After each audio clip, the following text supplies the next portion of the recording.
Erev Tov, everybody. Good evening.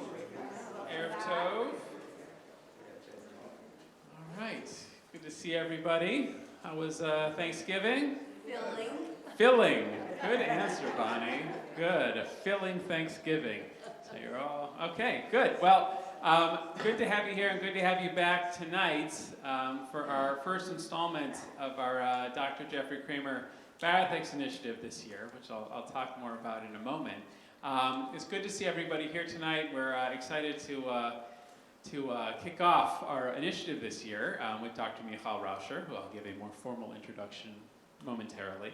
But just first, a few words. So as many of you know, not all of you know, our Bioethics initiative started many years ago and ultimately has been named for Dr. Jeff Kramer, our friend who passed away from ALS, who put so much into creating this initiative.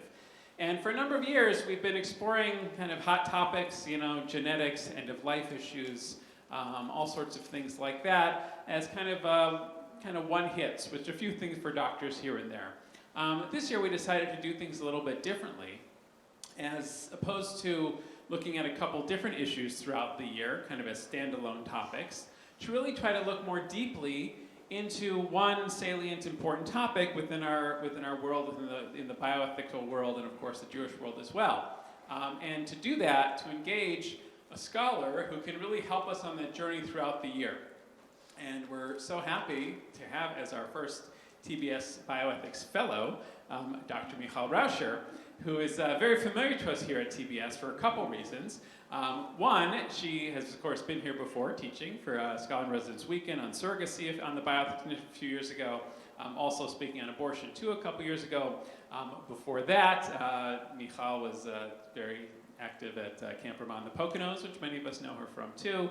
But even before that, she was the daughter of Gail and Steve, who are right here, and of course, members of our community, and in the front row Ready to heckle me. Ready to heckle Michal. So we'll keep that in mind during the question. We'll keep that in mind for the question-answer portion. You can ask anything you want as we go through this. But of course, these great personal connections with Michal, and are so happy she's here, and really also very proud of the scholar that she is today. Dr. Raucher is the undergraduate director and associate professor of women's studies at Rutgers University, where she also is, sorry? Jewish studies. No, it says women's studies. Yeah, no, Jewish studies, you're right. You're right about your bio. Of Jewish studies at Rutgers University. She came here straight from Rutgers today. Her research lies at the intersection of anthropology of women in Judaism and reproductive ethics. She's the author of a book, her first book, Conceiving Agency, Reproductive Authority Among Haredi Women, which is its own very interesting topics. And now she's working on her second book titled The New Rabbis, which explores how religious authority is changing in Orthodoxy in America with a focus on women rabbis in that community. Another interesting topic. And in her spare time, in addition to her children and husband at home, and I know her husband in particular needs a lot of support. She's also engaged in a really fascinating research study about abortion and religion in America, and specifically in the Jewish community. And that's really going to be the topic that we're going to be exploring with her over the course of this year. Tonight is our introduction to that research project and to that topic in person here. And over the next 3 sessions will be, and the dates are on the flyer, they're on the website, I'm not going through them all, but we have 3 more sessions, one in December, one in January, one in February, all over Zoom. We're going to continue along on this topic. Then Dr. Raucher will be back here in April for an in-person final session to sort of conclude it. And it's really a way in which she can help take us on her research journey on this topic. And also, from what we talked, part of her intention here is for us to help out with the research and getting reactions and help participate in the really important work that she's doing. She'll talk more about that today, too. So we're very happy to have Dr. Raucher with us. I also want to welcome our students from my 11th and 12th grade Hamakom class who are here with us tonight as well to do some learning with us here. I want to thank you all for being here. And how it's going to work tonight is Dr. Raucher is going to begin and give us an introduction to the topic for about 35 or 40 minutes. Then we'll open it up for questions to have a conversation here too. For those who are watching on the live stream, I want to welcome you here as well. You'll notice that Dr. Raucher has some slides that she's going to be using right here in the Beit Midrash, in the Rose Chapel Janowski Beit Midrash. If you're on the live stream, you're correct. It's very hard to see those from there. That's why under the Beit Midrash, the live stream box, we have a link to this PowerPoint presentation. So just click on the link under the live stream box. It'll open on your computer. You can follow along the slides. They're at home while we're following along with them in here. Got it? Good. No, I checked the camera. We're all, for you guys, we'll move this over a little bit. Yeah, we'll move this over a little bit. We will. So there we go. I think you've heard enough from me, and now it's my pleasure to turn it over to Dr. Michal Raucher. Thank you.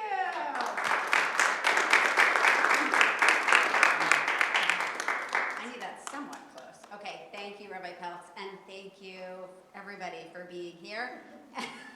I need a little bit. I need some place to put my, but it's all right. We'll manage. Thank you, everybody, for being here. It's great to see some familiar faces, aside from my parents, but people who I've seen at talks I've given here in the past. It's really lovely to see you again and to keep learning with you. I so much appreciate your interest in this topic.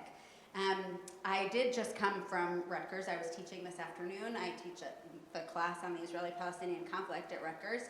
And I never thought I would say this, but it's lovely to be talking about abortion.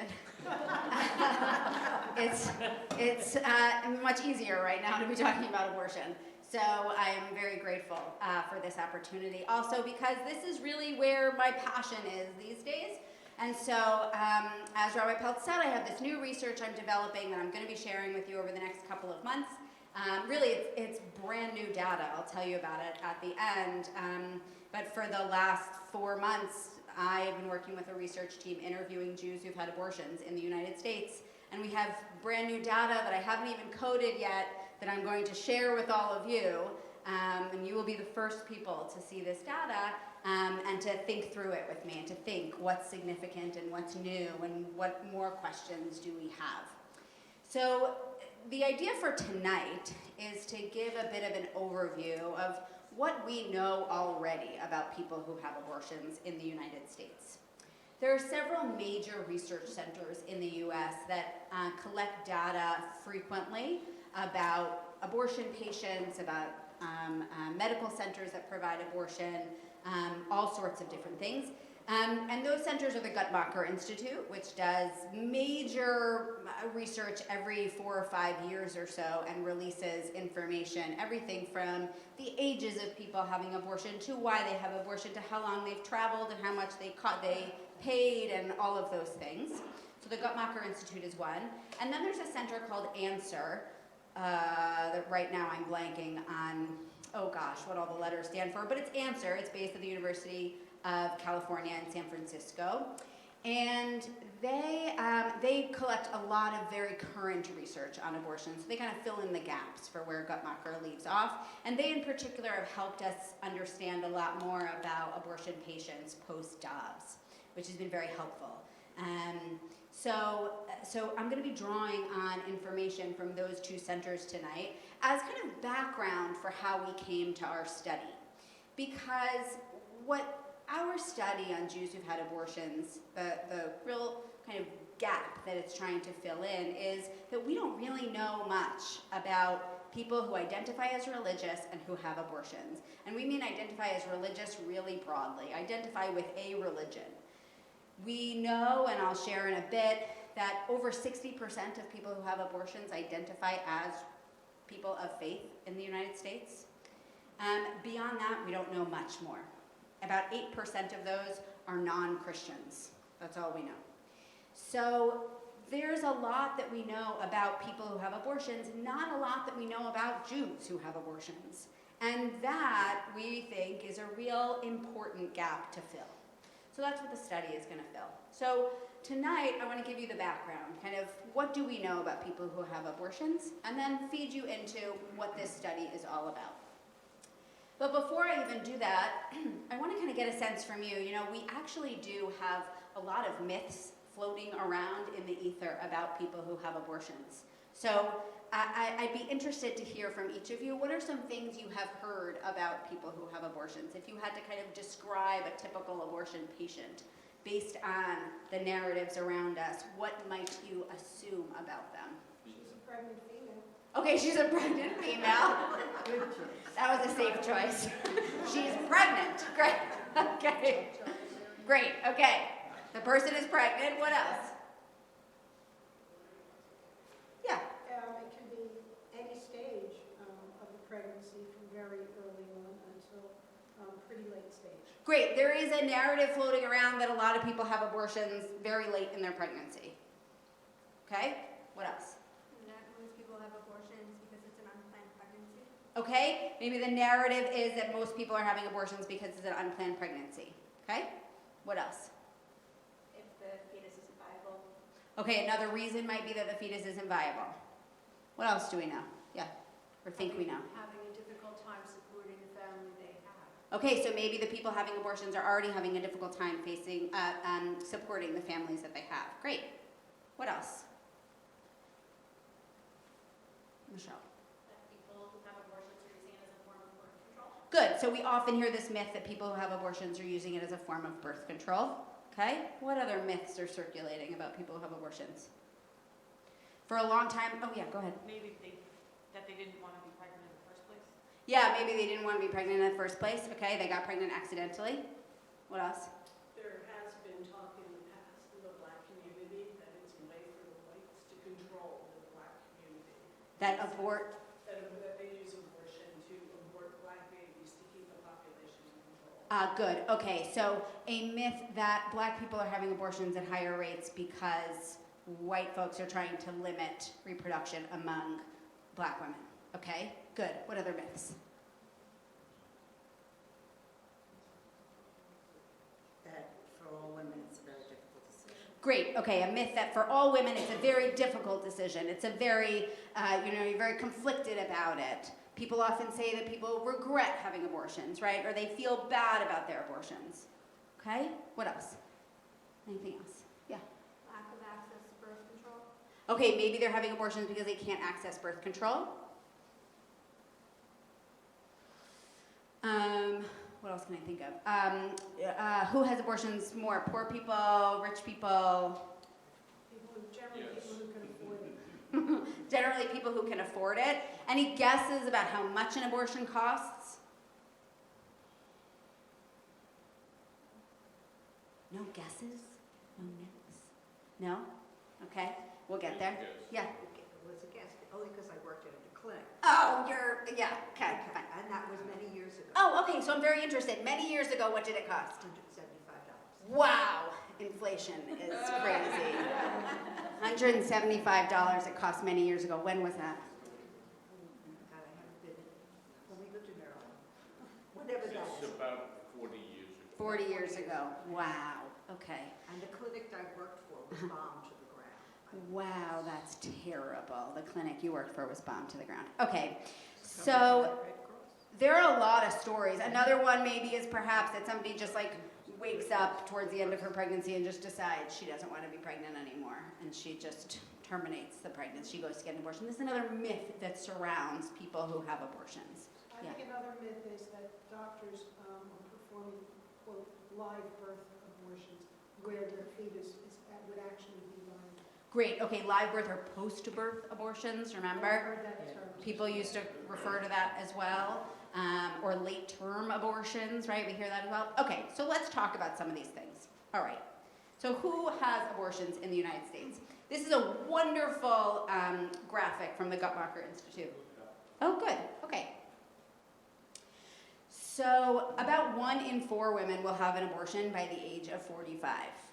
That is a statistic that I know we've circulated a lot recently in the media, but that's the case. Then let's look at some of these other kind of demographic perspectives, right? So age. 60% of women who have abortions are in their 20s. 60%. The next largest percentage is in their 30s. Much smaller is people in their teens, and only 4% are minors. So the biggest percentage of people having abortions are in their 20s and 30s. In other words, pretty developed grown-ups, I would say. Okay, family size is a big one. 59% of people who have abortions already have a child. So this really gets at this idea, and when we'll talk about reasons in a little bit.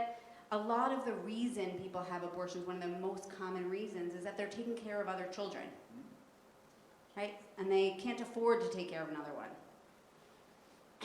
Income, 75% are poor or low income. You see about 40% are white, 28% are black, 25% Hispanic. 94% of people who have abortions identify as heterosexual or straight. 51% were using contraceptives during the month they got pregnant. 51% were using contraceptives during the month they got pregnant. This, I find, is one of the most persistent myths, that people having abortions were not, quote unquote, responsible while they were having sex, right? They weren't using contraceptives like they were supposed to.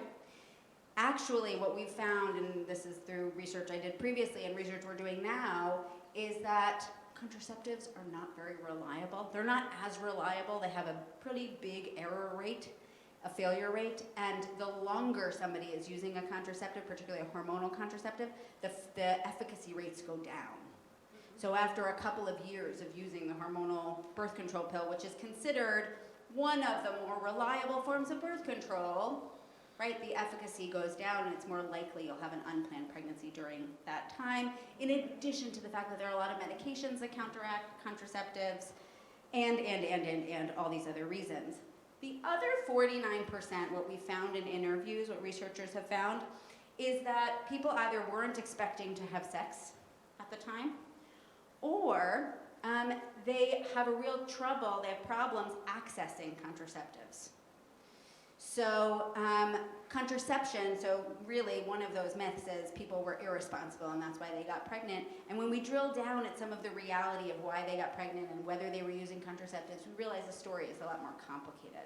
There's a question of that. How does the race chart there compare to the race breakdown in the country? Great. Okay, so it's a great question. So a lot of what we talk about, and this is where some of that myth comes from about black folks having abortions, is that this is higher than the general rate of black people in the American population. And that's why some people have that myth, that there is a sort of assumption that black women will have abortions, or an encouragement for black women to have abortions. And there is, in the anti-abortion movement, a strain of white nationalism that runs through it in a way that they are trying to discourage white women from having abortions and encouraging black women from having abortions. So you're seeing some of that in here too, except some of what's also going on here is that black women, remember historically for many years, didn't have the kind of reproductive control that white women eventually had. So there is a sense for black women like the choice to have an abortion or the choice to carry a child is actually a more ethical choice for them, because for many years black women were told they could not carry their own children. Question? In a similar vein, in the age statistic information, it says, for example, only 12% are teens. Those are teens having abortions. What percentage of teens are pregnant and choose to keep? That's a great question that we don't have the statistics for. The CDC might have the rates of teen pregnancy for sure. I don't know if the CDC has rates of teen birth, though. That's a great question, though. Okay. What else I want to point out? Okay, so we talked about the religion. So 62% are religiously affiliated in some way. Broken down, that's 17% mainline Protestant, 13% evangelicals, 24% Catholic, right? Remember all of the Catholic doctrine that opposes abortion? 24% of Catholic women having abortions are Catholic. Maybe that's not interesting. I think it is. This is actually, the church has come down very strongly against contraceptives. This is even a more interesting statistic. Want to guess the percentage of Catholic women who report using contraceptives? 98%. 98% of Catholic women report using contraceptives in their life. Talk about religious authority and it's lacking. Okay, what else should we talk about? Okay, let's go to the next slide. When in the pregnancy do people have abortions? Most abortions occur before 13 weeks. 93% occur before 13 weeks. If you want to think of 12 weeks and think of, kind of first trimester, if you want to measure it that way, it's about 89%. Sometimes the statistics, the people who make these numbers intentionally want to make it a little higher. So they say 93% before 13 weeks, but it's 89% before 12 weeks, which I think is an equally very high percentage of abortions. There is only 1% of abortions that happen after 21 weeks.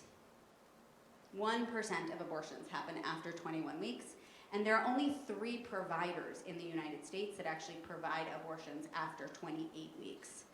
So that's kind of an important thing to think about, right? When we think of that myth of people waking up suddenly at the end of pregnancy and deciding to terminate, or the perniciousness of the term late-term abortion. Medically, it's not even a term. The American College of Obstetricians and Gynecologists only refer to late-term. Late-term means after 40 weeks. A late-term abortion just means birth. It just means they give birth. It doesn't mean there's an abortion there. It just means they give birth. Okay, yeah. That 1%, do we know if those are usually for medical reasons? Great, I'm gonna get there in a second. Great question. That's what you're a question to. Wonderful. Okay, so let's talk first about why people report having an abortion.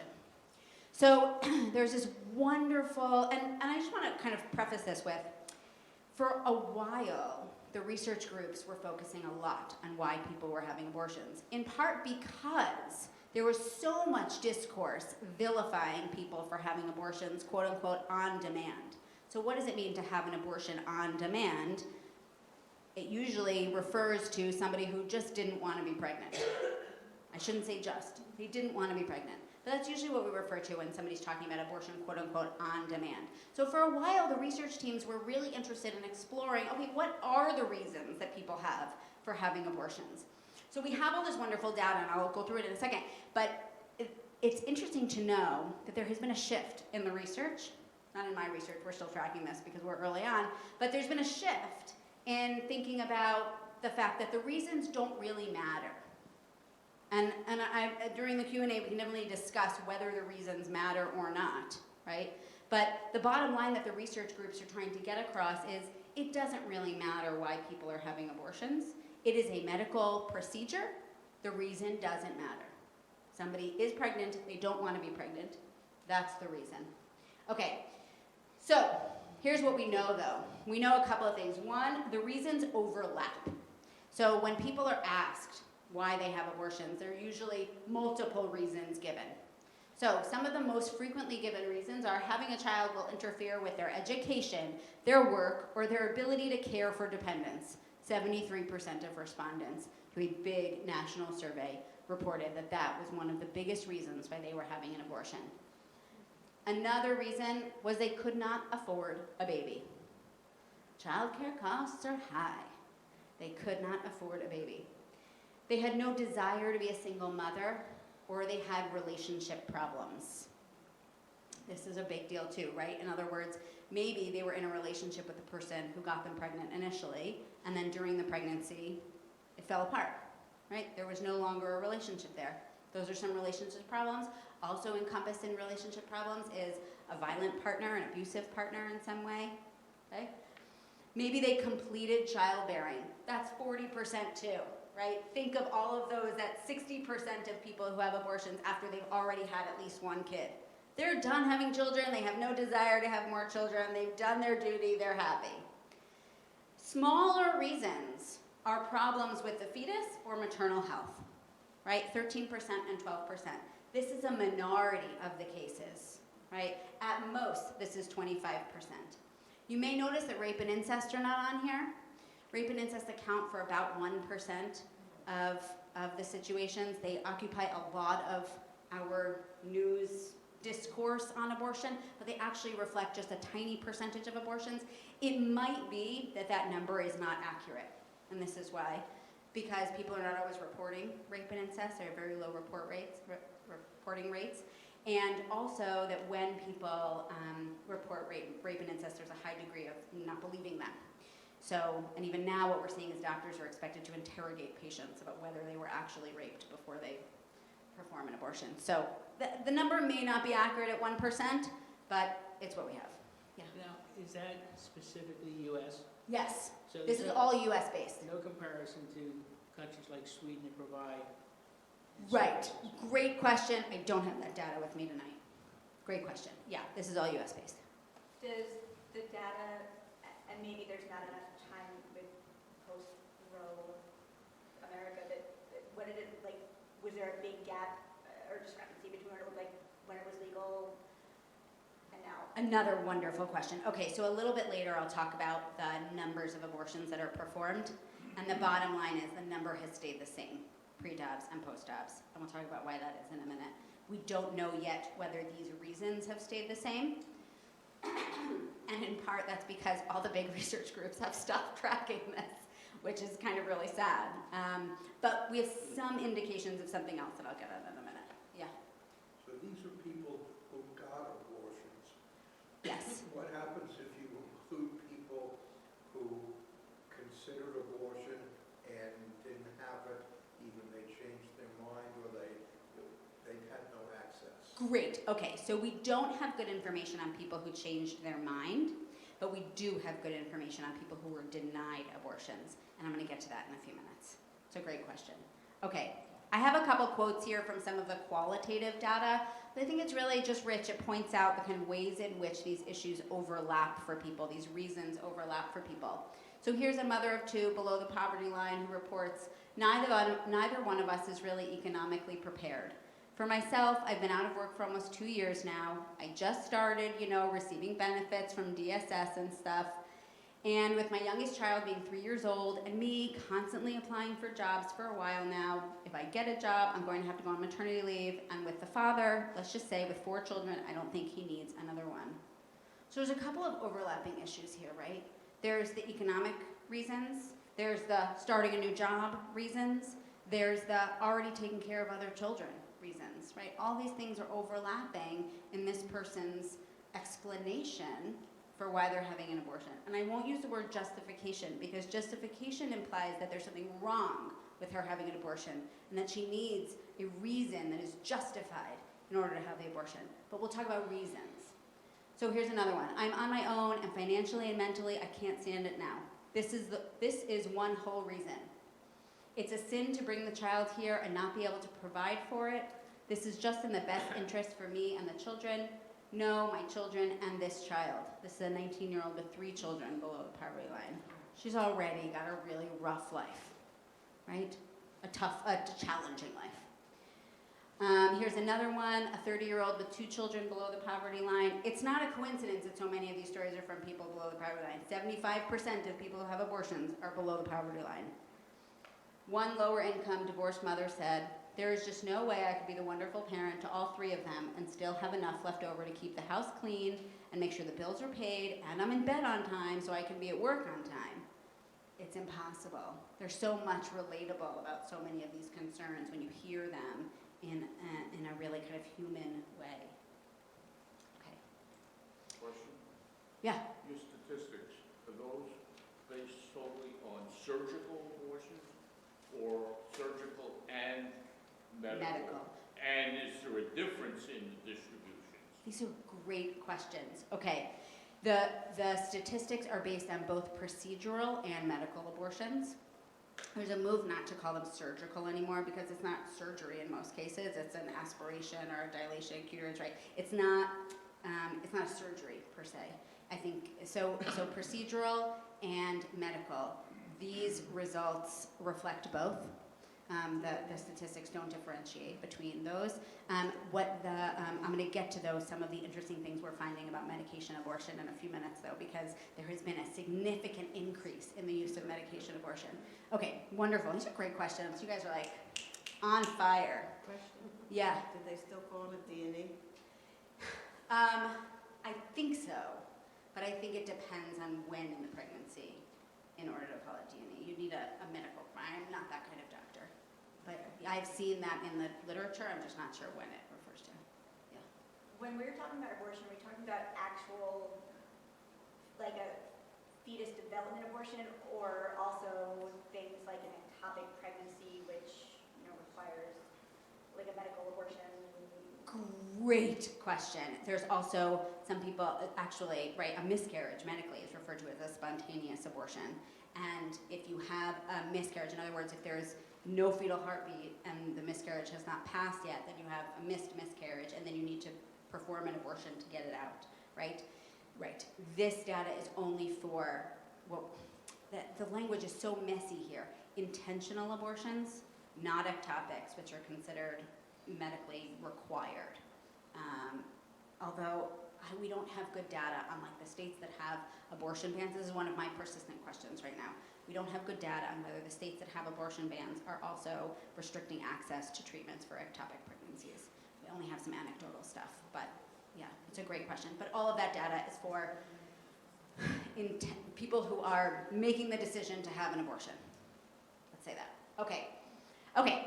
Why do people have abortions later in pregnancy? And later in pregnancy means anytime after 13 weeks. So this goes to the 20 who had the question about why people are having abortions later in pregnancy.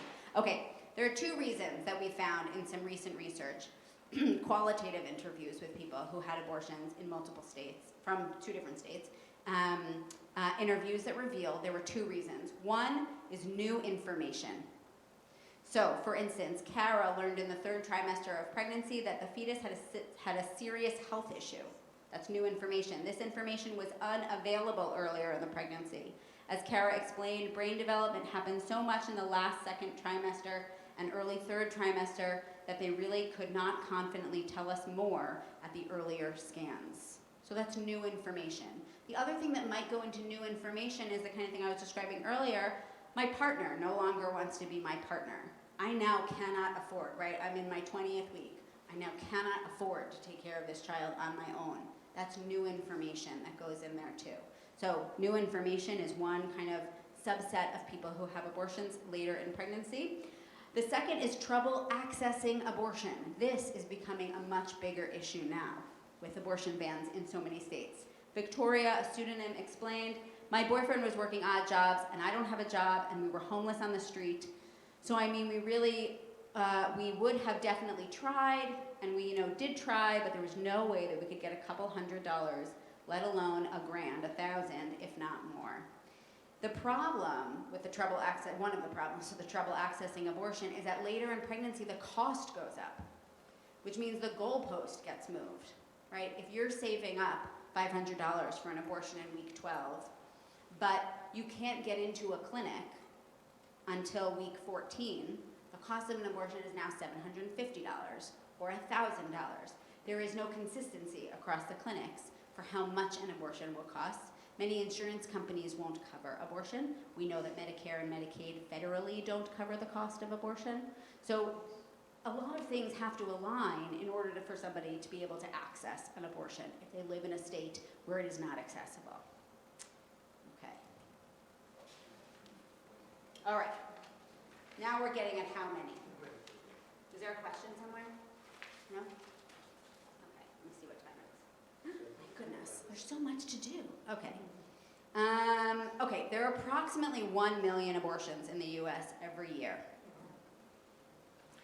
This number has, so in 2017, this number reached a 20-year low, actually. It was about 750 or 800,000. But between 2017 and 2020, abortion incidence increased in all 4 regions of the country. Since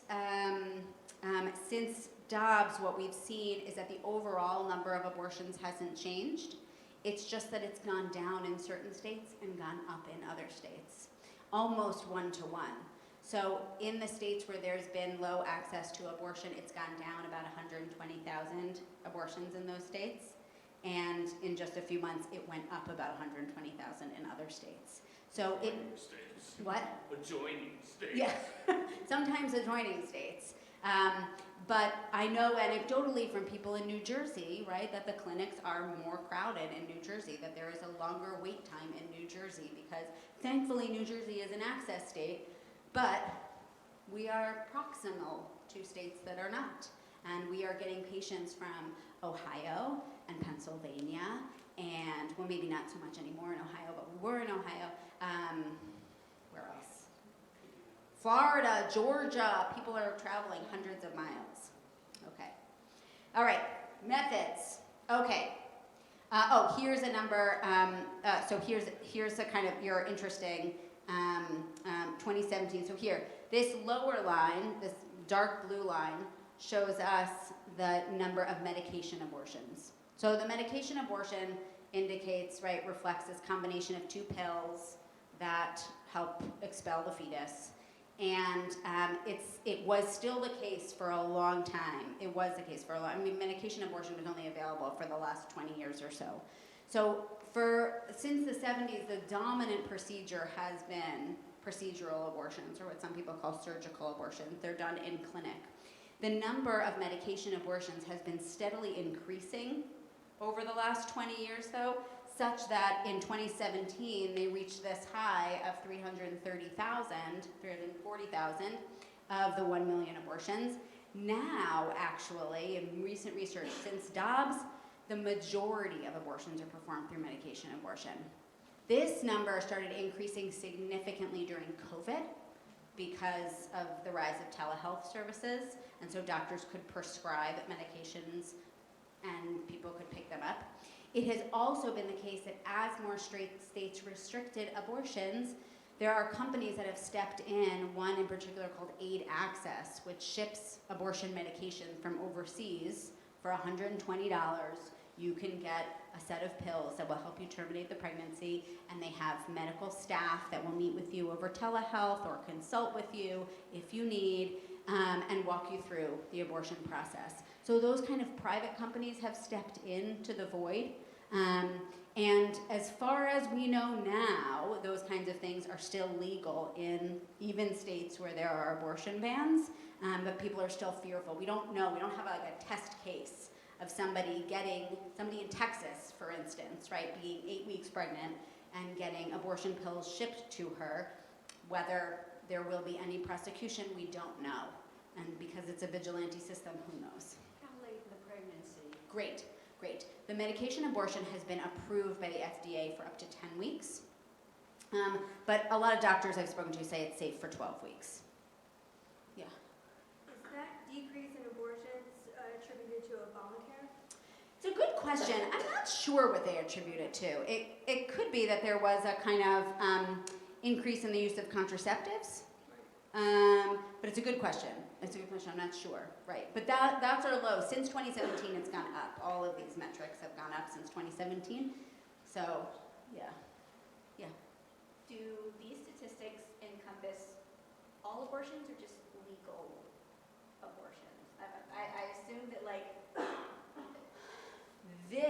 Okay, great. Good question. Okay. This is collected from abortion clinics. So even this number is not accounting for like aid access, like that's shipping from overseas. If you sell, that's called self-managed abortion, basically.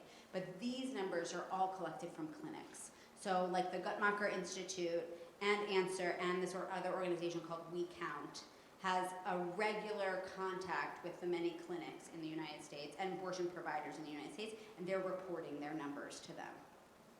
So they're legal. Yes. By illegal, you mean... I know, I feel like it's not the best term, like a back alley, like, do those even happen anymore? Yeah, no. I mean, they're not happening. This is one of those things, right? No, it's very good, and I think it's an important other myth to dispel, right? Which is, when Dobbs fell, it was like the coat hanger image, and we're not going back to the coat hangers, and I think it's really important for people to know that there are a lot of alternatives before coat hangers. Like the self-managed abortions. There are also, by the way, herbs that people have been using for centuries that terminate pregnancies, that are very popular in certain communities. In fact, certain communities of color are very well versed in the herbs that terminate pregnancies. And so this number is not tracking those either. Okay, this number is tracking abortions that are performed through clinics in some ways.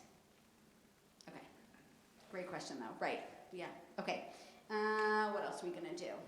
Okay, here it is. As of 2020, medication abortions account for the majority of all abortions. See, this number went up significantly, jumping a lot from 2017 to 2020. That's during COVID. That's all post, and then it's gone up even more post Dobbs.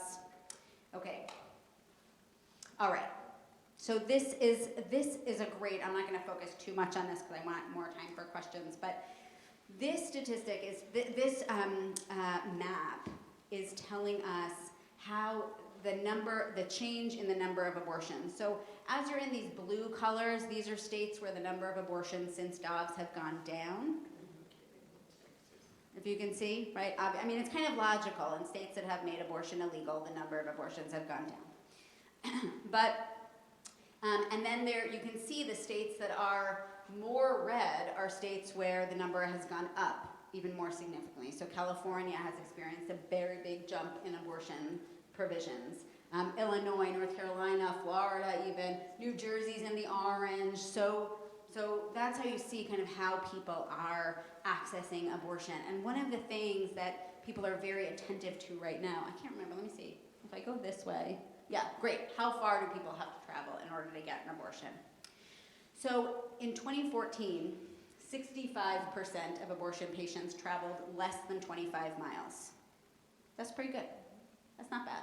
Apparently, the expectation is that for specialist care, the minimum travel is 50 miles.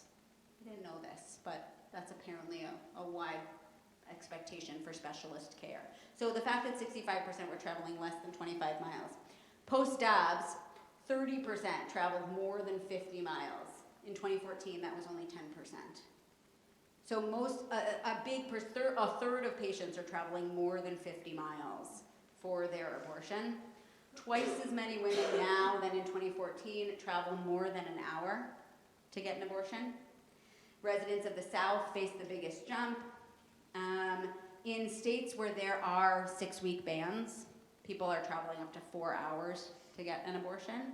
And of course, Black women were the hardest hit by some of these restrictive laws because of the places in which they live.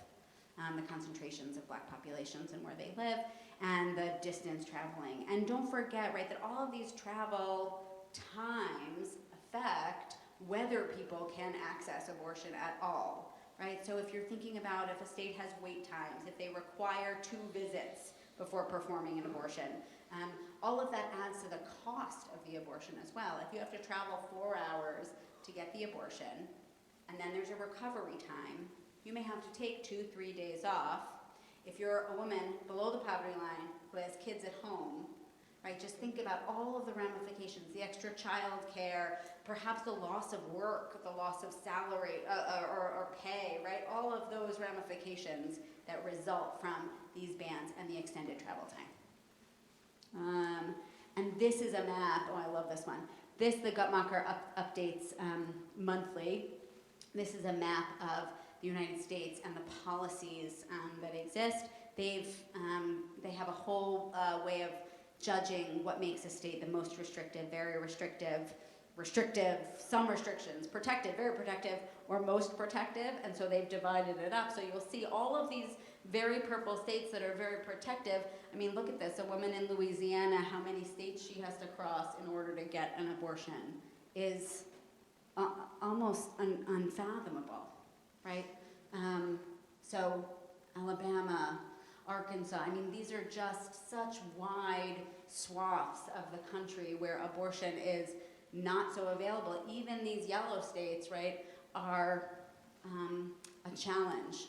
And so when we think about, right, so New Jersey, let's see, what color is New Jersey? Where are we? We're this very protective here, blue. We're not quite as blue as Oregon, but we're blue, which is good. Oh, let me do this. What was I going to do? Maybe I have the New Jersey slide after. Let's see. Did I do the New Jersey? Did I do a slide for New Jersey? No. Oh my gosh, guys, there's so much to cover. Okay, we'll have to move really quickly. Oh my gosh, how am I going to do all this? Okay, so here are some numbers on how much abortions cost. Medication abortion is about $560. Procedural is $575.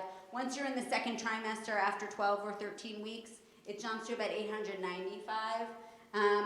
80% of clinics accept abortions, but most people pay out of pocket for their abortions. And that's both because they might not have insurance, they might not want their insurance to know that they got an abortion because their insurance might be tied to their employer and their employer might not be happy about knowing that they had an abortion for whatever reason. And also because, remember, we don't have federal covering. So Medicare and Medicaid federally can't pay for an abortion. But in states like New Jersey, right, state Medicare and Medicaid does cover abortion, which makes it one of the more protective states around. Okay, then we'll talk about this question about people being denied an abortion. This is very exciting, so I just want to make sure we get to it. The Turnaway study was completed by researchers at Answer at the University of California, San Francisco. This was a multi-year study over the course of 5 years. They interviewed 1,000 women, half of whom received an abortion, and half of them were denied an abortion because they were too far along, their state wouldn't allow it anymore, the clinic, they couldn't afford it, whatever it was. They matched the women according to, like they were the same economic status, race, education, children, all of those important categories, so they could make sure to really compare them on equal grounds. And they found that 97% of the people who had an abortion believed that abortion was absolutely the right decision, and that was immediately after the abortion. 5 years later, they interviewed these people every 6 months for 5 years, and they tracked them along various categories like mental health, physical health, economic health, job security, relationship status, things like this. On all of the measures, the people who had abortions fared so much better than the people who didn't. The people who didn't have abortions suffered severe, this is one of the kind of graphics that they laid out, severe economic consequences. They had to declare bankruptcy, or they had significant debts, or they had, they were taken to court for not paying rent, things like this, people who were denied abortions. People, impact on relationship, people who were denied abortions often suffered at the hands of the person who got them pregnant, often in a violent relationship. And there was a severe impact on their health, right? They had suffered from pregnancy complications. 2 patients actually, 2 participants in the study, unfortunately died during birth after they had tried to get an abortion and were denied, which is a real consequence now. One of the things we're seeing post-Dobbs is that the maternal mortality rates are going up, right? Which it means that denying people an abortion is not good for women's health. So this study is really exciting. I could spend so much time talking about this study because we just didn't have that information, right? We didn't know what happens to people who are denied an abortion, who don't get an abortion when they want it to, and now we know so conclusively in all of these ways that being denied an abortion when you want one is bad for you in all the categories that matter. Yeah. Is that study continuing? No, it's ended right now. You can buy the book. There is a great book called The Turnaway Study. You can find it. It's, in other words, people who were turned away from getting an abortion. So when did it start and when did it end? It ended in 2018. It started in 2013. So it ended right. before Pre-Dobbs, right, pre-Dobbs. Now, I can't even imagine. I think you'd see the consequences even much worse because, in part, the maternal mortality rate has gone up so significantly. Yeah. Any chance that women who regretted having an abortion declined to participate in the study? It's an interesting question. I don't think so because that wasn't the thing that they were tracking. Like, it's not like they said, participate in the study if you don't regret having an abortion, right? It was just participate in the study if you've had an abortion.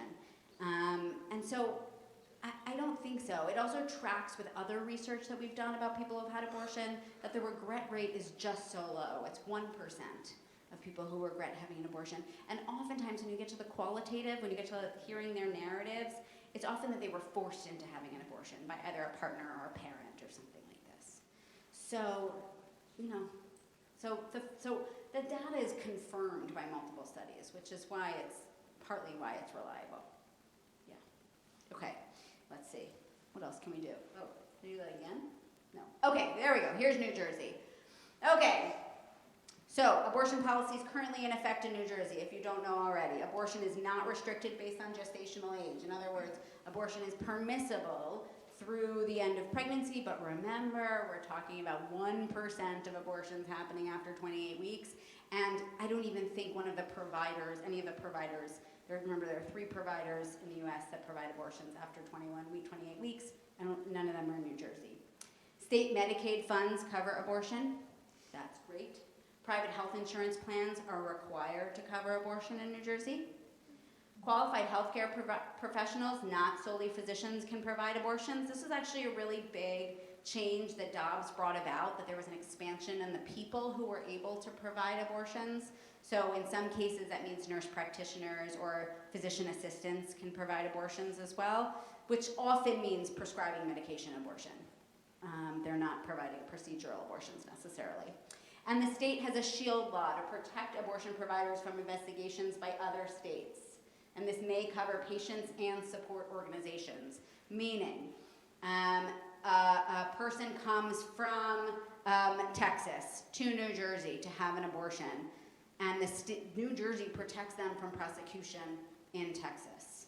New Jersey also protects the provider from prosecution by Texas for performing the abortion. What hasn't been tested yet, but we know is happening, is that there are also providers in New Jersey who are performing abortions, prescribing medication abortion over telehealth services to people all over the country. So far, there's been no prosecution about that. Let's hope that it stays that way. Yeah. Is there an age restriction? Or like a point at which like a young person would need a... Parental consent. I don't think there are parental consent laws in New Jersey. No. At least not as far as I know. If there's anybody here who knows otherwise. Pregnant woman can come into the ER, doesn't matter what age she is, and she's treated. And she's treated. Yeah. Okay. There we go. Thank you. Yeah. Since women are often reluctant to use health insurance for abortion, did the health insurance industry actually track how many they pay for? Great. This is a great question. Is the health insurance industry actually tracking people? There is a real data security concern. Even with medical records, I know that physicians all over the country are trying to figure out, in Texas, let's say you're a physician in Texas, you're an OB in Texas, and you want to, help a woman process a miscarriage, right? And because there's so much fuzziness around the law, they're not sure if they can prescribe medication abortion. And so they're not sure how they should report on the medical forms what's going on, right?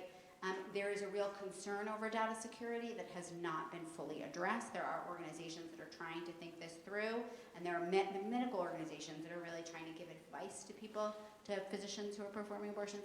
I don't think it's resolved yet. Health insurance is a problem there too. I know in my own study the data security issue is a big one for us too. Okay, let me talk about my study and then we'll stop for questions. More questions. Okay, so over the summer, so for about 2 years I've been involved in this study with 2 scholars of Christianity and a scholar of Islam, and the 4 of us have been interviewing people who are Jewish, Christian, or Muslim and who've had abortions. And the goal of that study was to collect 500 interviews. And a Catholic. So there's Black Protestants, mainline Protestants, and a Catholic, and a Muslim, and a Jewish researcher. And we were aiming to collect 500 interviews, 100 from each of those categories. And I don't know, shocker or not, we couldn't get any Jews to respond to the study. I think this was a problem of recruitment. My hypothesis is that the places where we were recruiting was not the places where Jews were having abortions. We got a lot of Black and mainline Protestants, not a ton of Catholics, but some, not a ton of Muslims for, I think, similar reasons. So, as a kind of response, and the idea with that study was to recruit people who are having abortions now. Like in the last 6 months, since Dobbs, what has your experience been of abortion? But because I wasn't getting any participants, I launched a separate study. And the separate study is Jews who've had abortions ever since 1973 in the United States. Jews who've had abortions in the United States since 1973. So I launched this study over the summer with a researcher in genetics who does genetic counseling, and a social work PhD who has a lot of experience in reproductive trauma. And the three of us have this survey where we've collected 160 survey submissions.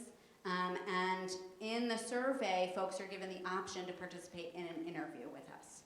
During the interview, we collect more qualitative information. So during the survey, we ask things like, why did you have an abortion, and how old were you, and all of the demographic markers that we know about people broadly who've had abortions. We wanted to know whether Jews mapped onto those categories, right? Whether Jews were having abortions for the same reasons, for instance, whether they were using insurance, whereas other people were not using insurance.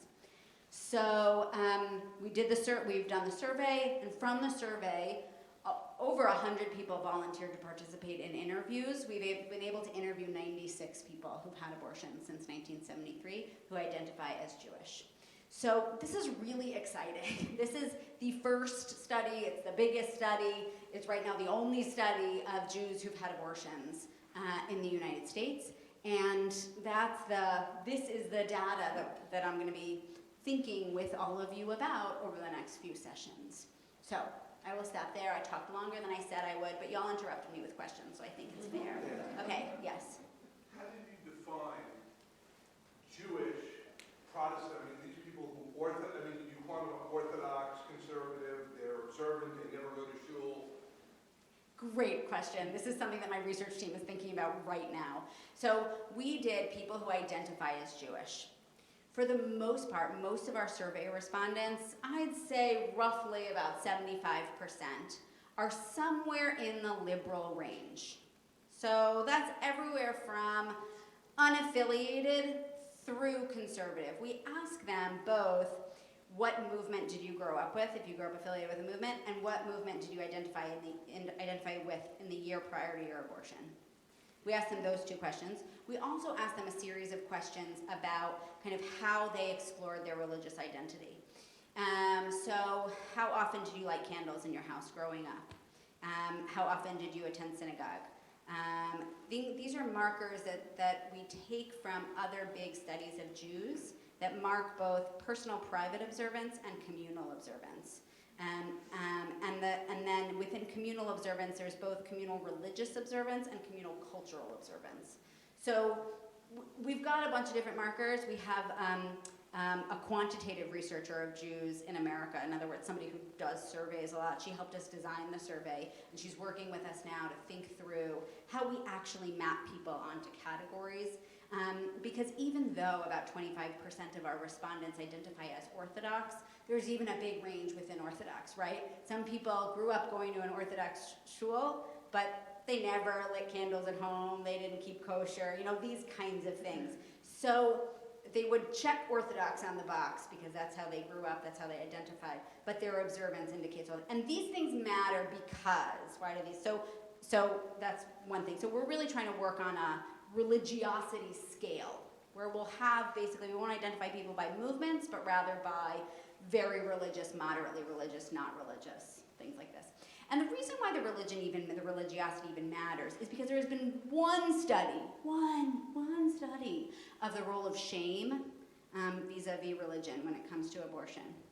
And of course that one study on shame and religion vis-a-vis abortion concluded that the more religious you are, the more shame you have about your abortion. And unfortunately, that study made broad conclusions about religious people in general, but didn't really account for anybody except for Catholics. So I don't think it's a fair marker of the relationship between shame and religion when it comes to having an abortion. And if you come for more sessions, you'll find out what Jews are saying about whether they feel shame about their abortions. Yeah. Did anybody, with any of these studies, have more than one abortion? And did that skew the data? If you're looking for one thing, but 3 people had more than one. That's a great question, and we were trying to even figure that out in our study, right? If you've had multiple abortions, do we want you to tell us about all of them? Do we want to pick maybe one? And we don't have good data on that. We don't have good data on, in general, how many people have multiple abortions in the United States. From the interviews that we've done, so I mentioned at the beginning that there is a high incidence of people who are not comfortable using contraceptives, right? Their bodies don't respond well. You need a frequent medical care in order to find the right hormonal contraceptive for you, right? All of these things, you need to be able to pay for that contraceptive in one way or the other. So among people who aren't using contraceptives, there is more frequent abortion. So like the big abortion and religion study among the people that we've spoken to are not using contraceptives, they have multiple abortions. But we don't have good data about the United States broadly. And in our study, we ended up saying, if you've had multiple abortions, pick one and tell us the story of one. And then if you want to tell us about more, volunteer for an interview. But most of I'm trying to think, we've had a couple who've had multiple abortions, but most of them have not. Yeah, 1, 2, yeah. A couple of questions / points. Great. Number one, your numbers are really small. Yes. Okay, I'll mention that in a second, yeah. Number two, regarding her question, Yeah. it's not fair if someone has had 3 abortions to count them 3 times. So you need to say to them, your most recent or your first or something, Right. a priori. And I'm sure you're already doing this, but you need to track the people who decline to participate and make sure that they're not different than the people who do participate. Right, so that's interesting. So I'll say a couple of things. So 160 is very small for a survey, you're absolutely right. We make no assumptions that this is going to be statistically significant. This is the first survey of any kind among Jews that asks questions about abortion, which to me, as a scholar of reproduction, is offensive because we have so many surveys about Jews. Like, we know what Jews feel about 100 different things. And we know what Jews think about abortion. We actually have good statistics on that. But we don't know about how many have actually had abortions. We're so obsessed with Jewish reproduction. We never ask that in our studies. So that's kind of interesting to me. So no, 160 is not statistically significant. It's a start. We've actually been planning this whole study as really a pilot study, and that at some point it would be looped into a larger study of Jewish reproduction that would span a broader swath of the Jewish population, and then be able to say something about abortions and something about miscarriage and something about various reproductive experiences. 96 is actually a very high number for qualitative research. So the qualitative materials that we have, the quotes and things like that, all the quotes came from much smaller studies of under 50. The reason why the qualitative tells us things that the quantitative doesn't, right? The quantitative tells us how old you were when you had an abortion, or the reasons if you check them on a box. The qualitative tells us how those reasons intersect. It tells us why your age mattered in the discourse. It tells us what other things you were thinking about, what kind of feelings you've experienced since having the abortion. You know, all of these things that a survey just can't capture because a survey is designed to be kind of quick and easy and able for people to access. So the qualitative is not giving us statistical significance, it's giving us narrative significance, which is a really important value now considering the fact that we have so many myths circulating about who gets an abortion and what they think about it and what we think of them and da-da-da-da. The narrative is meant to counter that in a way that the statistic never could. So 96 is really good, but we still recognize it as a starting line. So for instance, we don't have enough interviews. Our goal was to get to 25 in a variety of categories, and we don't have, we have about 16 Orthodox women who have volunteered for interviews. What's interesting to me about the denial rate is we have more Orthodox women who participated in the survey but didn't want to participate in an interview. My research partner and I are thinking a lot about why that is. Why were the liberal folks more likely to participate in interviews as opposed to Orthodox folks? That's an interesting question. We don't know about the people who declined to participate because of the way the recruitment went. So we sent out recruitment materials through various Jewish organizations, as well as Jewish publications, like the Forward sent it out, NCJW sent it out, Jewish Women's Archive, what else? Oh my God, so many other organizations sent it out, as well as was posted on private Facebook groups. So people weren't approached individually and asked, do you want to participate in this? We didn't recruit them at abortion clinics, right? So I don't know how many people had abortions but didn't want to participate in the survey. That's a number we won't know based on this study. But again, that's why this is a pilot study and not, the final study. Yeah. Other comments, questions? Oh, you had one. Yeah, you actually, I was wondering how you recruited, Yeah. because you're going back to 1973. And it's interesting because, frankly, the women I know who've had abortions who are Jewish identify as Jewish but don't participate in any of those kind of organizations, and so they definitely would be missed. Yeah. And yet they are, there's good reasons why they did what they did, and it would be interesting to know that. It would totally be interesting to know that, and I don't know how to capture those people, right? I don't know how to capture them necessarily, but there are large organizations. There's a big research organization based at Brandeis that has been partnering with us on the study, and they're interested to see the pilot results because they would be the ones who would be able to loop us into a bigger survey, and they have the mechanisms in place to poll the Jewish community in all these different places. So it's a very interesting, but I'll have you know the biggest percentage of people who have participated are people who had abortions between 1973 and 1993. So we're catching a lot of them. We actually had to stop recruiting them because we got so many people who had abortions when abortions were legal, and they're like so angry right now that they were eager to It participate. makes sense that they would want to participate. Right, exactly. Yeah, yeah. As part of that recruitment, you may have information about sort of, if you will, geographic distribution. Yeah. So you probably would want to look at, was there geographic responses? People from New York were enthusiastic, and people, the 6 Jews in Kansas never said anything. But because that also may, quite honestly, give you some information in terms of where you're recruiting, but then it's also, unfortunately, a little bit of a bias. Yes. In terms of what you're going to discover. Yeah, but it's a bias in terms of where people are living now, because we have thought about that a lot. It's not necessarily a bias in terms of where people had their abortions. Right? Yes. Yeah, we asked them, where were you living when you had the abortion? So you do have some geographic, Yes. at least from the respondents. Right, exactly. From the respondents, we have some of that geographic information. We always saw, like Mayim Chaim, the special mikvah in Boston, every time they sent out the survey, we got a rush of people from Boston. That's to be expected. It's local. It makes sense, right? So we had to stop asking them to send it out because we were definitely leaning more towards Boston. But a lot of people who live in Boston didn't live in Boston 20 years ago, right? They moved to Boston because of a job or whatever it is. And so they were in college in California, and that's where they had their abortion. So it's true that our survey results are skewing towards people who live in the Northeast now, but not necessarily the abortion, where they have the abortion. Yeah, great questions. Yeah. Just want to ask. I'm going to give my mom the last Okay, question. no, Great. I'll make it quick and you don't have to answer. I'll make it real quick. I don't want to bother you. What about men? They don't have abortion. What about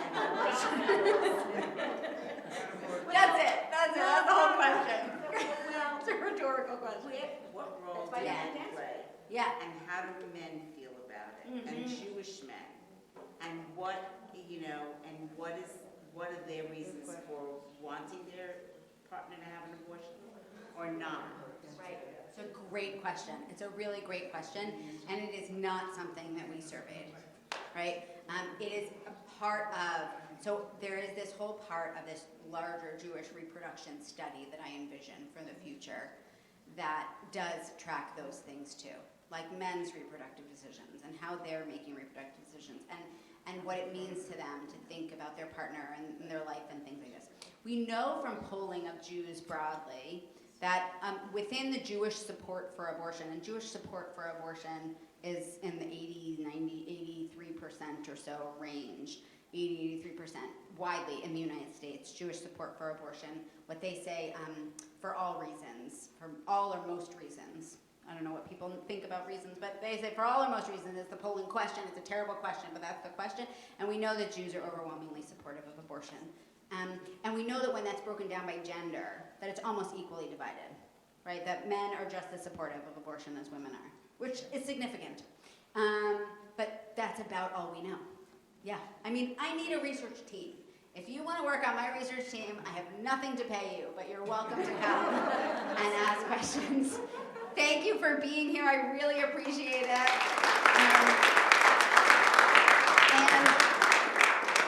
And I really hope you'll join us for the next sessions. Thank you. Okay, on Monday, December 18th, what are the reasons Jewish women have had abortions? So we'll talk about some of those reasons.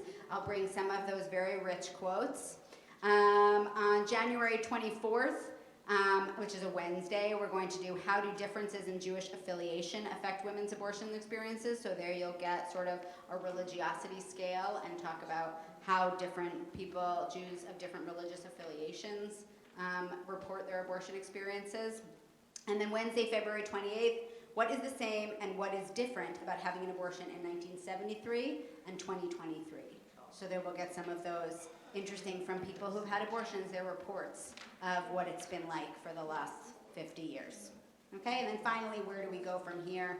And again, all of the data is going to be preliminary, but that's really exciting, and I'm excited that you're excited about it, clearly from your presence here tonight. So you're exactly the people I want to share the data with, so I hope you'll join us again.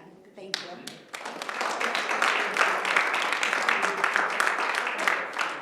Thank you to Michal and Yashar Kochech on the really important and interesting research you're doing. We look forward to being your research assistants at no compensation over the course of this year with you to learn about this topic together. We hope that you'll join us on Zoom in our further sessions. Those links and dates are out there. Invite others as well. I want to thank everyone joining on the live stream too. And we want to say again, Toda Rabba to Michal. Happy to have you here and be a part of this. And thank you everybody for coming. Have a good night.